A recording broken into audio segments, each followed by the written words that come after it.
Welcome to Friday Friends, RI Elder Info's weekly look at the organizations and individuals providing resources for Rhode Island seniors, caregivers, and professionals.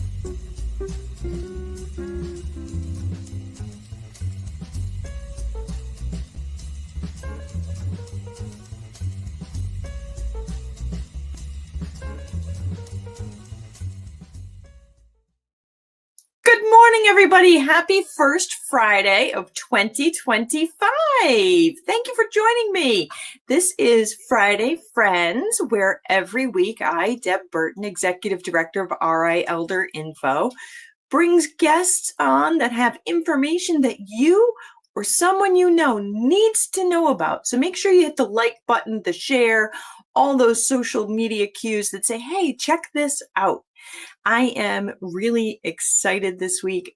We are starting off the year as we always do with Catherine Taylor from AARP. But as you all know, we couldn't bring you Friday Friends without the support of our sponsors.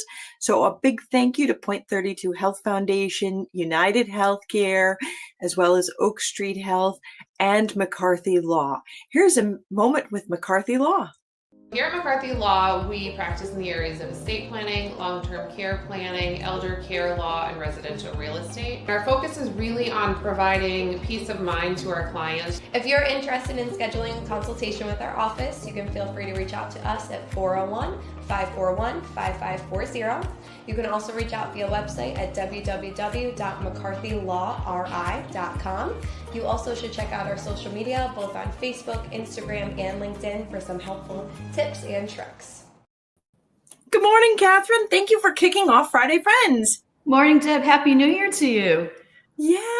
So tell me, what is happening with AARP Rhode Island this year? What are our goals? Right. So we're going to be really concentrating in 3 areas this year.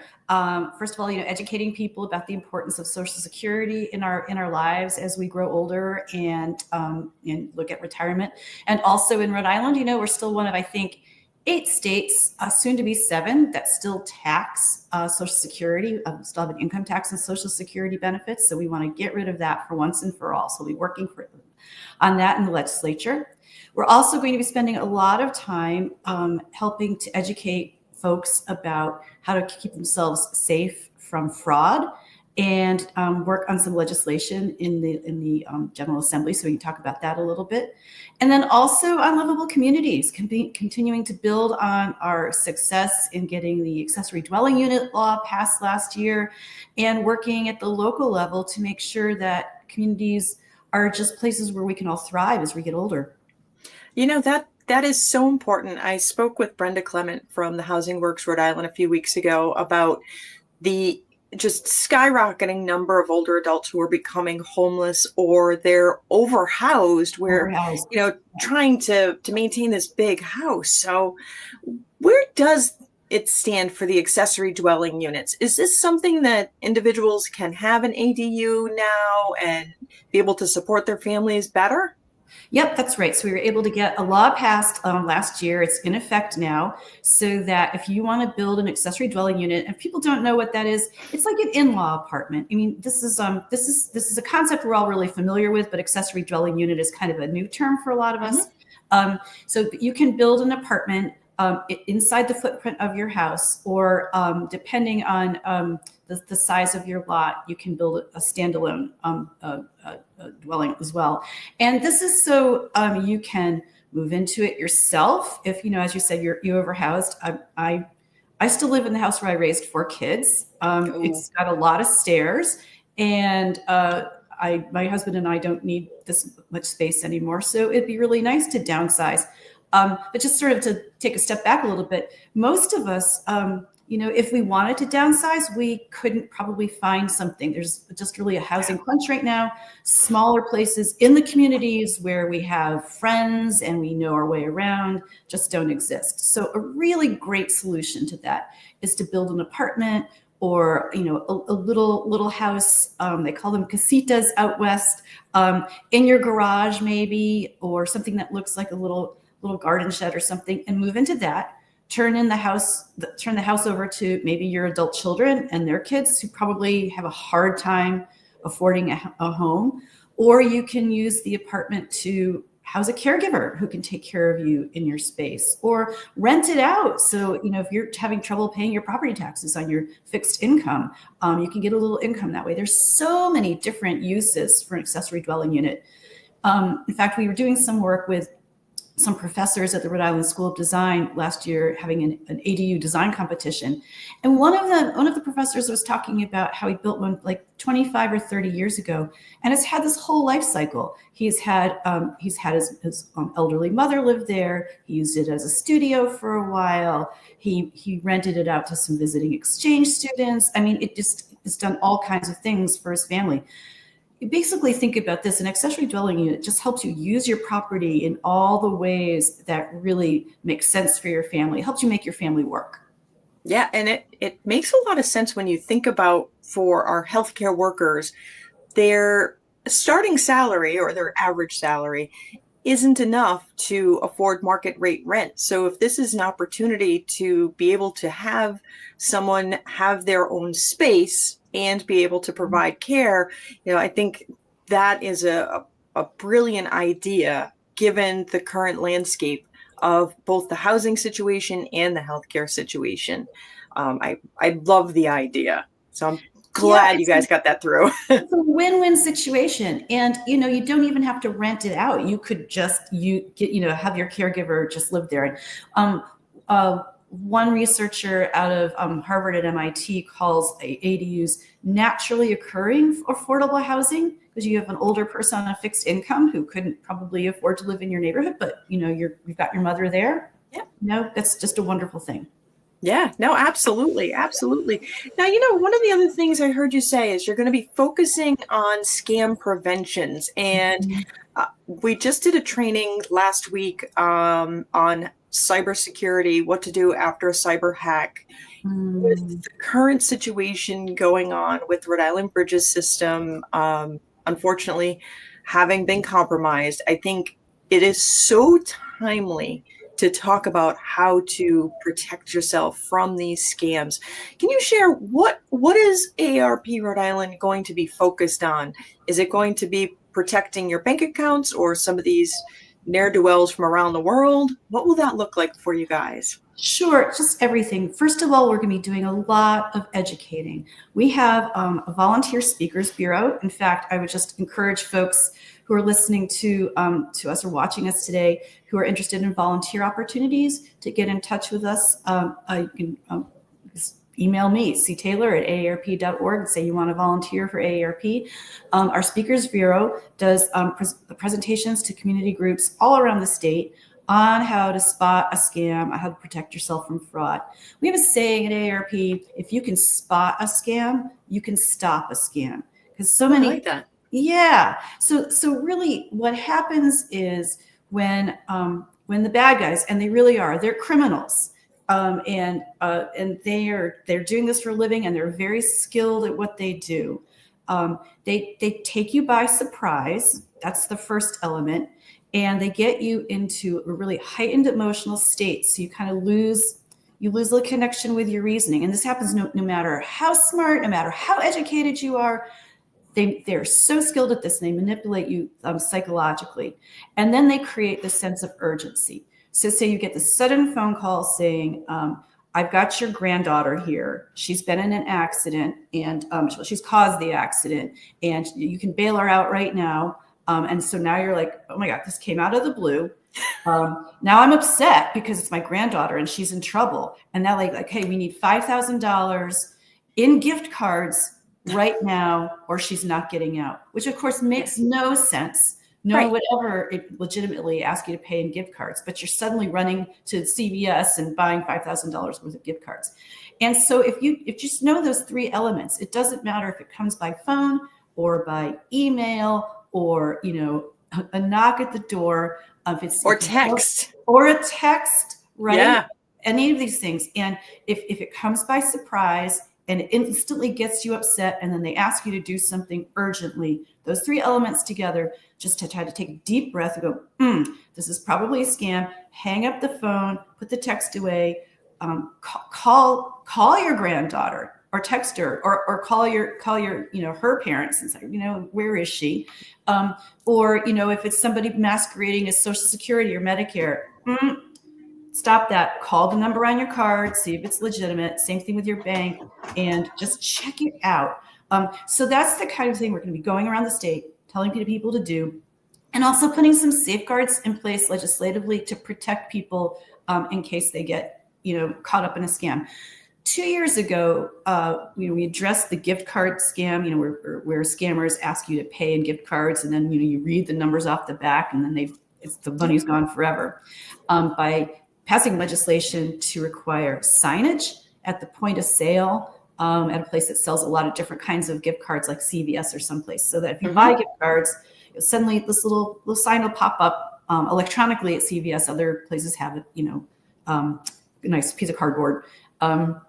It's telling you if somebody's asked you to buy gift cards to pay for something. No one ever legitimately does that. It's a scam. So stop what you're doing. So this year, we're going to take a second crack at legislation that we got introduced last year that I think has a good shot of passing. And that's to protect people from cryptocurrency scams. Yeah, So- that's like the whole Bitcoin, electronic funds, something craziness. And it's like a game of whack-a-mole. So we've educated people about gift cards. So scammers have kind of moved on from asking people to pay with gift cards. So now they got you in this heightened sense of urgency. And now they're saying, hey, go take $10,000 out of the bank and bring it to this smoke shop around the corner and deposit it into this cryptocurrency ATM. And, I would say that until I started working on this legislation, I didn't know what these were. But one of my colleagues at AARP who works at the Fraud Watch Network, which I'll talk about in a little bit, said it's really interesting. If you Google or search for cryptocurrency ATMs in your area, you'll be surprised how many are right in your neighborhood. I think we have about 120 of them here in Rhode Island. Jeez. and just little convenience stores and places, laundromats, and what are they even used for? And I'm not going to spend this time describing cryptocurrency. All I think people need to know is that once you put your money into one of these machines, it is gone and you will never see it again. So we're working on legislation now to require a receipt with a code on it if you put your money in. So at least They don't even give a receipt like your regular ATM. Nothing. You just put your money in a box and it's gone. And it's gone. And also a daily transaction limit for first-time users of a cryptocurrency ATM, because there's one story that we've heard through our Fraud Watch Network where, this one I think was local, that the Attorney General's office told us about, where an older woman put in $80,000, her life savings. Wow. She was there for so long that the clerk at the store gave her a chair to sit in because it was taking her for so long. None the wiser that really maybe she shouldn't be doing this. Any transaction at an ATM that involves you needing to sit down because it's too long, there's a lot of red flags in that. There are a lot of red flags, but this is all new. People don't know about it, so we're going to be educating. We're going to be putting some safeguards in place, and just to make sure that there's a fighting chance of people not losing everything, and for law enforcement to step in and investigate. Goodness gracious! And once it's in that little ATM box, it's a done deal. And I'm going to take a wild bet that there's not even a whole lot of cameras around or anything like that, because you're just putting the money in and it's going out into the web. My goodness. Yeah, it's very complex what happens to these, to this cryptocurrency once it goes in, and it's very hard to trace. But I think we'll all be learning a lot about it in the coming year, and so we'll be working hard to get the word out. Yeah, and if there's anything we can do to help you get that word out, please don't hesitate to let us know, because we are economically challenged to start with for many people as we get older. And then you have these people who are preying on all of us. But especially when it is an older adult, it can really have some catastrophic effects, because you don't have a long run time to rebuild what may have been stolen from you. That's exactly right. And older adults are targeted because we've had a lifetime to earn and to save. And so we have that life savings that the bad actors are after. So we lose more money, and then we're stuck, because you're right, we have no real way to replace it once it's gone. Yeah. So speaking of money, what is the other legislation that you're working on regarding Social Security? Right. So as I mentioned earlier in the show, we're one of 8 states that still has an income tax on Social Security benefits. There's an exemption, I think, up to $50,000, but after that, and we're talking, middle income people, they're giving hundreds of dollars to the state of their Social Security benefits as a tax. And Social Security benefits were never meant to fund state operations. They just never were. They're supposed to be for the people who paid into it and earned it. So it's a matter of fairness, and that's all money that goes right back into the economy. If people have all of their Social Security benefits, they will spend it. They'll spend it on essentials, and they'll spend it on things like stuff for their grandkids. So it will goes right back into the economy. There were 10 states that still taxed it, but this past year, Kansas and West Virginia got rid of it. The governor of Utah is putting the elimination of the tax into his budget. So we're going to keep working away at it here. There's legislation put in every year, and we're going to just keep on pounding that one. And so do you need people to come testify at the State House, how important that would be, or to reach out to their legislatures? How can people work to support that? Because it's something that's going to benefit all of us. Yeah, I think if people were to actually make that clear to their state rep, state senator, that this is something that hurts them or hurts people that they know, and it's a matter of fairness, and they want to see it gone, that's really the best thing to do. And coming up to testify when the bill happens as well, but to get that sort of broad base of understanding on the part of the legislature. There are about 36,000 Rhode Islanders who still have their Social Security benefits taxed right now. It's about an average of $600 or so a year. And so it's really important to people. And I would say it's the number one issue we hear about at AARP Rhode Island, when we're out in community, from our members, from the general public, like, when are you going to get rid of the income tax on Social Security? And so we're working on that right now, and people seem very fired up to help.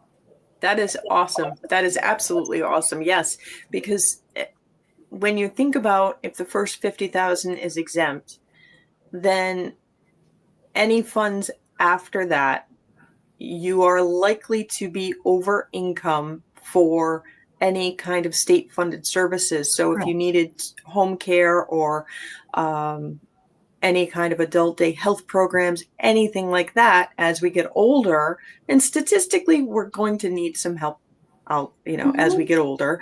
So if you're not eligible for state funded services, you literally need every single penny. And if getting rid of this tax, $600 makes a big differme. Yeah, what if you're trying to build an ADU? You need all your money. Yes, exactly. I mean, you guys have had really, truly wonderful success and made some great impacts. And so should people reach out to the legislators? Do they get in contact with you? How do they reach the Speaker Bureau? Those things. Sure. So, people can just, we have a general inbox. If you go to our website, it's aarp.org/RI, and you can find us there. That's where or if you go to aarp.org/RI volunteers, that's where our volunteer interest form is. Thank you for putting that up there. That's really great. If you're interested in helping us with legislation, our Associate State Director for Advocacy, Matt Netto, would love to hear from you. And that's M Netto, Netto, at aarp.org. And he can, walk you through how to be effective at helping us get this stuff done in the legislature. There you go. Thank you for that. And also we have a lot of programming too, which is like kind of changing the subject a little bit, but I just want to make sure people know about it. We have a lot of healthy living programming that might be really interesting to your viewers, and it's all free.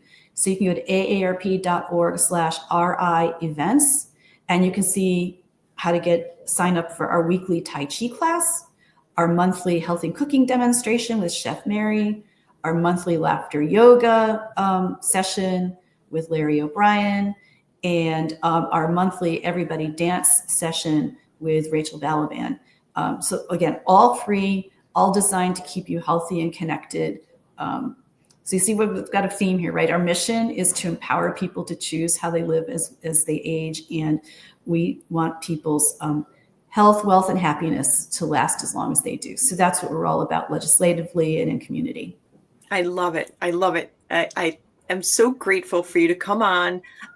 I love having you on for our first Friday Friends of the Year, because it really kind of sets a focus on what can we all work on together. Mm-hmm. And so I'm really grateful for you to be able to come on today and share this, because this is a lot of work, and it's going to take all of us working together. Yeah. But I'm confident, just like getting the accessory dwelling units through, that it's doable. It is doable. We fought hard for that, and it took a huge coalition of people. And what was the most powerful is all the families that came forward, older adults and family members telling their stories of how they wanted to live together as a family and build space for an older relative, or move an older relative here, just being stonewalled at the local level and really needing help from, with sort of a state law to make sure that they could live the way they want to live, choose how they live as they age. Yeah, totally makes sense. Well, thank you so much for coming on today, Catherine. I really do appreciate it. Happy New Year. Happy New Year to you too, Deb. Let's let 2025 be a great year for older adults in Rhode Island. For all of us. Yes. Thank you. Everybody, it is a brand new year with lots of exciting things that are set to take place in 2025. I hope, like myself, that you are energized and excited for all of these wonderful things. Please reach out to Matt Netto over at AARP and see how you might be able to volunteer your time and support the efforts that are being done by AARP, because it is a lot of work, but we also know many hands make the load light. So I am glad that you all joined me today on the very first Friday Friends of 2025. I look forward to seeing you all again next week. In the meantime, be well and be kind. If you like this video, please follow us on social media and subscribe on YouTube. For more information, visit rielderinfo.com or call 401-585-0509. If you have any questions, email deb@rielderinfo.com.